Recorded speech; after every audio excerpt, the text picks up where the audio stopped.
disconnect between the people and the leadership. In general, what tact or position the leadership take is different to the wills and the aspirations of the people. There's a big disconnect there. Correct, but you can't completely separate them. I agree. Ask the people, ask the man, as they say, the man on the Arab street, David, should Assad be next to the leadership on the Arab League? They will say no. Yeah. But the leadership have taken a pragmatic approach whereby Assad is not going anywhere.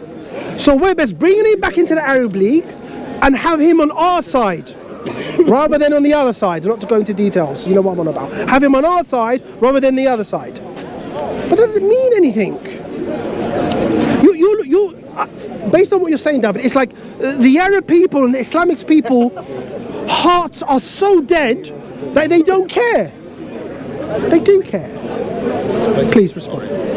I think you're wrong, and I agree that while the actions of the government cannot completely be taken as support from the people, undoubtedly a majority of these countries are not democratic, so there's very little civilian participation. I don't think Chris disagree on that, but one can't deny that the people, through the actions they have taken, or inactions for that price, has led to where they only flare up or take position when Israel's involved. And it's not about the Muslim people, it's not caring about per se the Ummah, because the same countries have doubled their investment when it comes with China, which is committing genocide on the Uyghurs. Has not taken any issue with supplying weapons to the Myanmar when they're committing Myanmar military when they're committing. He's going to make his point. And complete genocide on the Rohingya people. What's your point? And it goes on to the other countries where a majority of the Arab and Gulf countries Kuwait kicked out almost 500,000 Palestinians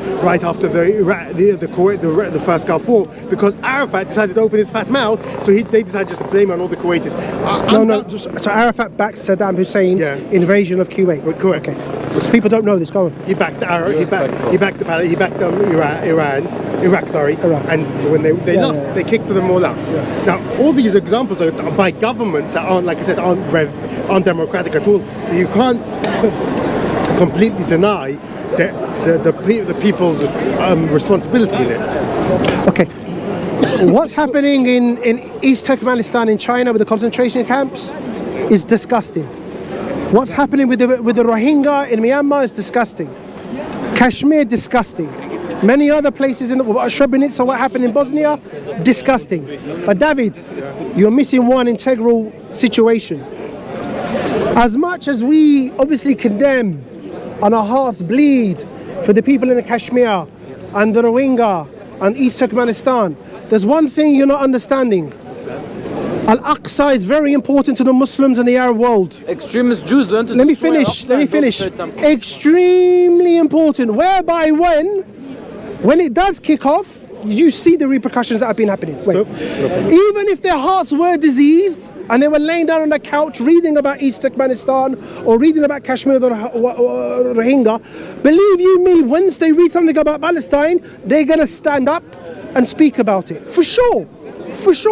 So some people in general, taking your point of view, your standing, they are, they're misreading the heartfelt situation that the Muslims have for Al-Aqsa and Palestine. As you would probably, as a believing Jew and a practicing Jew, we believe it's a blessed land. We believe Al-Aqsa is the third most holiest site. Correct me if I'm wrong. It's a point of Aqidah theology, Al-Aqsa for us. It's integral to our religion. So this is why people, regardless of the leaders, this is why people take a stand for Palestine and the Palestinians. Probably more so than East Turkmenistan, more than the Rohingya, more than Kashmir, more than any other peoples. It's very dear to our hearts. So tell me if I'm understanding this correctly. You're saying the reason why Palestine is more important is because the land is important to you. The people are just second to it. No. So let me just give me 1 second. In East Turkmenistan and Rohingya, we're talking about the closest thing to the Holocaust is the Holocaust. East Turkmenistan has concentration camps, fully active concentration camps. The Rohingyas, they're literally burning people alive. They're driving them out. There's about 500,000 of them in Bangladesh currently. The Bangladesh want to kick out. That's a separate point. We're talking about an actual Holocaust going on there.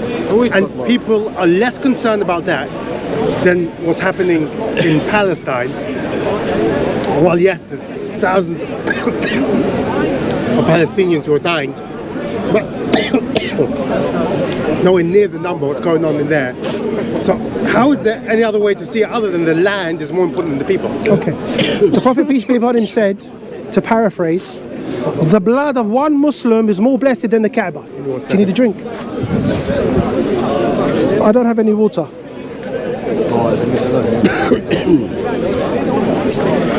You don't have COVID, do you? I do not. Good. So the Prophet, peace be upon him, said, the paraphrase, the blood of one Muslim is more blessed than the Kaaba itself. Just to emphasize the Muslims. The Muslims, okay? What I'm saying is, the situation in Palestine is not just like the Rohingya, where it's people.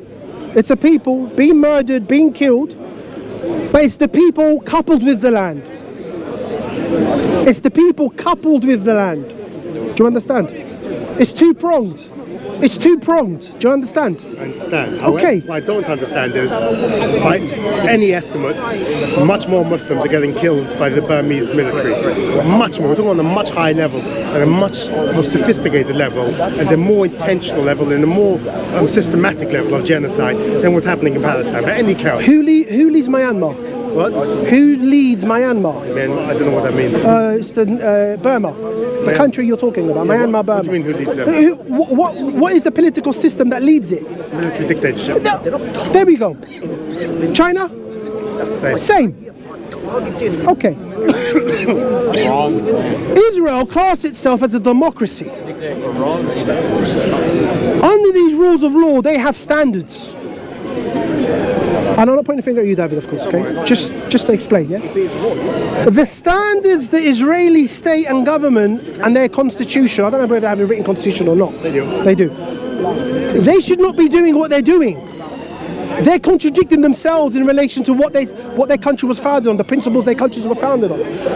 I can't say that about Myanmar, and I cannot say that about the Communist Party in China. But I can point the finger at the state of Israel and their government and say that. I understand what you're saying. I still don't understand why that takes precedence, even though...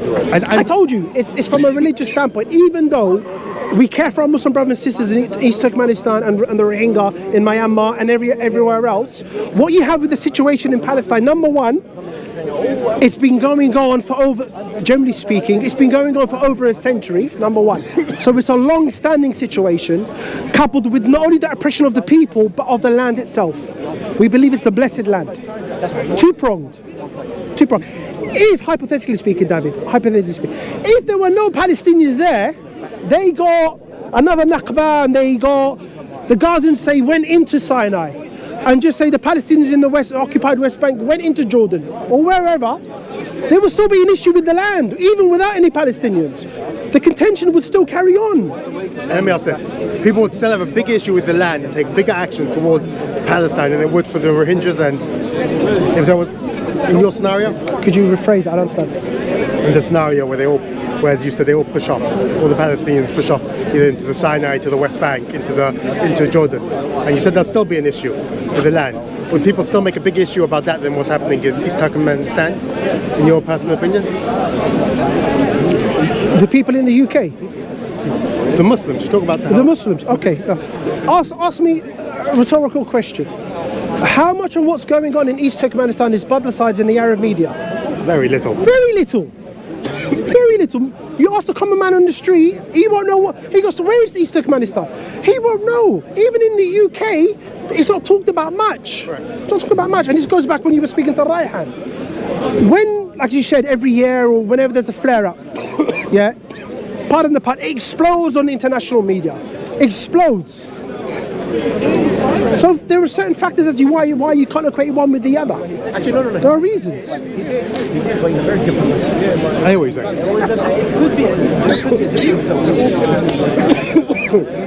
I have nothing else to add. Let me ask you a question. Do you need some water? I've got water, but I've opened it. Is it fresh? It's fresh, thank you. Thank you. I'm against protest, but we have to speak about it. How important is a Temple Mount to you? In what sense? From a religious standpoint, how important is it? No, in what sense? No, From a religious standpoint. for us, there's no problems, at least from my understanding, Muslims owning the land. It's not a problem. Currently, no, there's no issue. Yeah. Sorry, I forget you and Josh what point of view you come from. I come from my religious thing of the Orthodox I community. forgot that. So for others who don't, I can't address for others. I know, I'm going to speak hypothetically. For others who don't, for those practicing observant Jews who say we should control the Temple Mount. But it's because it's involving nationalism. It's not religion. I know. And they say we should rebuild it. Nobody's suggesting rebuilding it. They've got models. They're two separate things. They're getting ready. They got even models. We believe that the third temple will come down built from the sky. Okay, I didn't know that. There's no anyone who will tell you they want to rebuild it. Okay. Are either not religious or they have no idea what it's called. No problem. Like me, I have no idea what I'm talking about. Hypothetically speaking, again, it was rebuilt. It came down from the heavens and it was rebuilt. Yeah. Okay, right. And the war kicked off for an entity to take over it. Yeah. Muslim or non-Muslim, whatever. Yeah. And then there were a bunch of Jews in East Turkmenistan being killed. What would be the preference? We believe Muslims every life for sanctuary. Okay, but what would be Technically, it would be the Jews in East Turkmenistan. more than Jews being killed and defending the Temple Mount? No, but if Jews are being killed somewhere else, no. If there was not being killed, I'm talking about this. I know, but that's my point, David. My point is, it's come down from heaven. The Temple Mount has come down from heaven. The Temple of Solomon is there. The Jews are being under siege. They're being killed.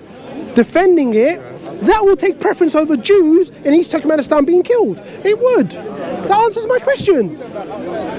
Yes. Same thing. Like you said, yes to me. Does that answer your question? I understand your point. I think it's misguided, but I understand. So you're misguided because you said yes, Al-Aqsa or Temple Mount, King Solomon, Temple of King Solomon takes preference. So if I'm misguided, so are you. Not necessarily. From my point of view and your point of view, they're aligned in that sense. Correct. Okay. And you speak about land, let's speak about land. Anything you want to say, David? Where is the Jews? Are you done? Quite soft throat. David, you done, yeah? Yeah. Answer this question. Answer. I'm speaking to you.